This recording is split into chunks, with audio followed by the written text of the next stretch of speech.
Our next guest is a star of stage TV and the big screen, too. She co-stars in the rambunctious new Ethan Coen movie, Drive Away Dolls. Who the f*** are you? Since when do women curse like that? You know Jamie Dobbs? You know Jamie Dobbs. Should have known it was about that. And Marion Pallavi? You shouldn't do that. He can't fight back. He can't hit a girl. He's old school. We just want to locate your friends. They inadvertently took something that belongs to us. We don't want to hurt them. They're not my friends. Hurt them as much as you want. Drive Away Dolls opens in theaters February 23rd. Please welcome Beanie Feldstein.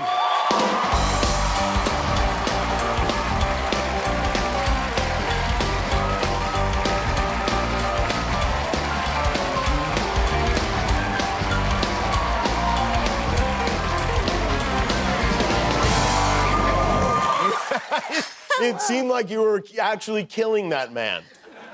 I'm pretty powerful. He turned a color of red that cannot possibly be makeup, it's not right? human, no, yeah. I did what I had to do. You did what you had to do. I was taught well, and I did what I had to do.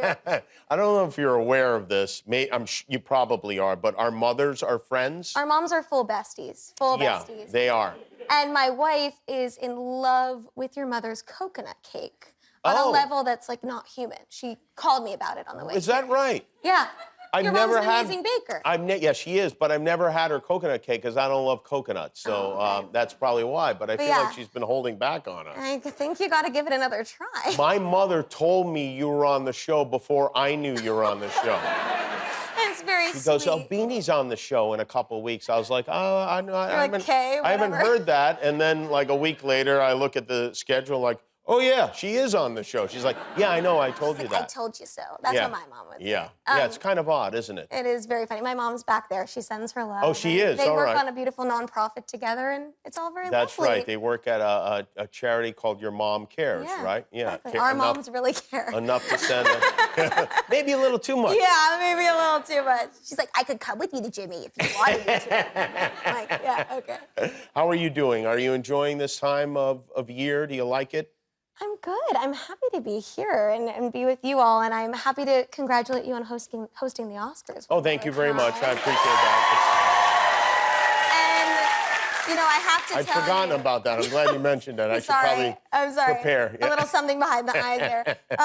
I am really glad that you're hosting again, because the 1 year of recent years that you didn't host, they didn't really have hosts 1 year. Do you remember that year? Yes. After I hosted, they said, we don't need a host. They're like, we're going to walk it back real quick to just no host. This thing is car can drive itself. Yeah, exactly. Yeah. Well, apparently their kind of idea was to bring younger actors and younger people, like, onto the Oscars and present.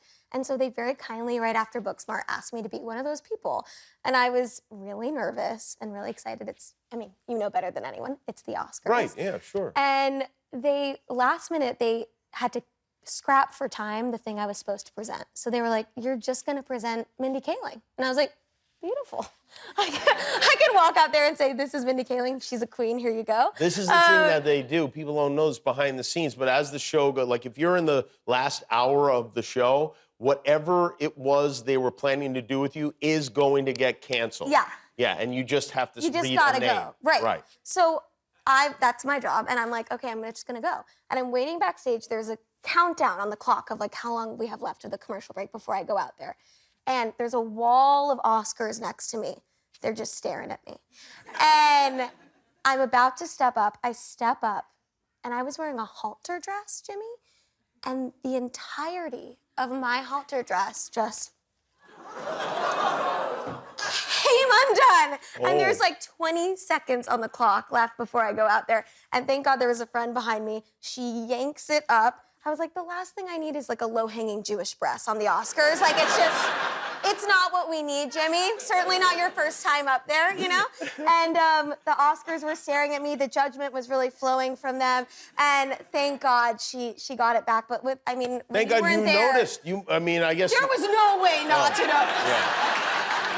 felt the air? There was nothing to not notice.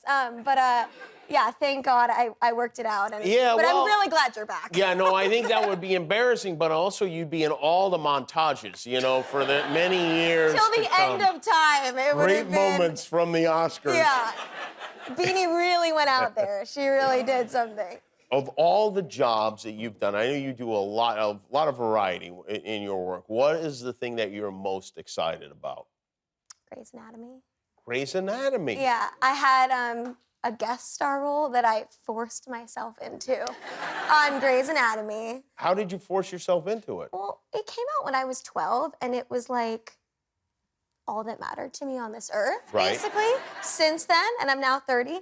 And right after Booksmart came out, I basically was like begging them. I asked. I was like, anytime you would let me come, I would be there. Like, I don't care where I am on this earth, I would come and be at Grace Sloan.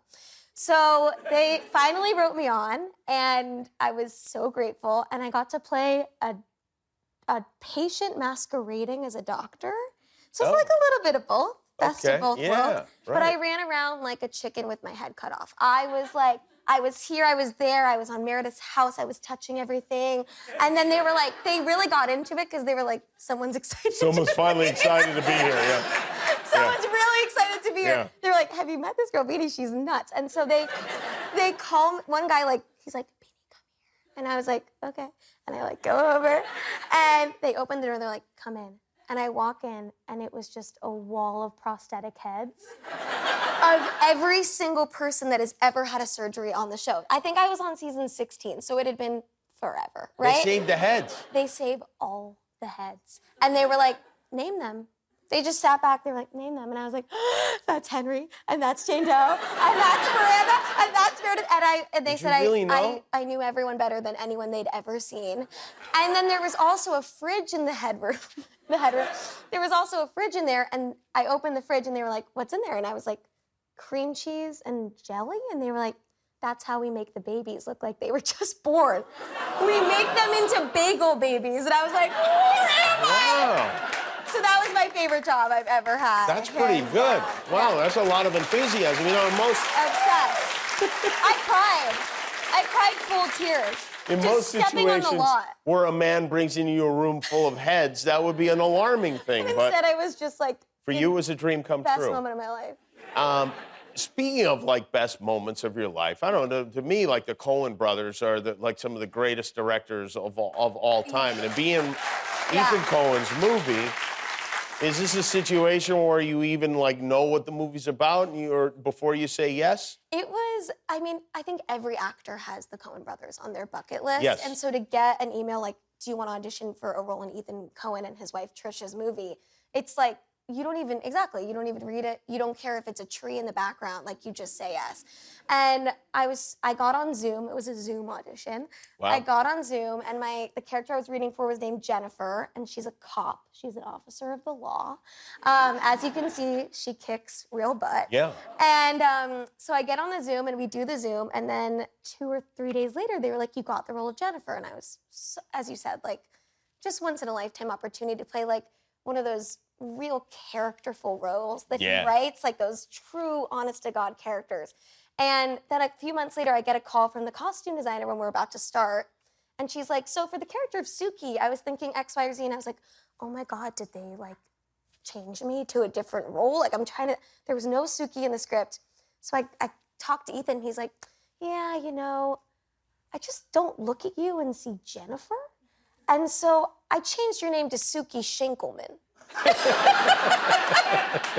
I was like, truly never felt more seen in my entire life.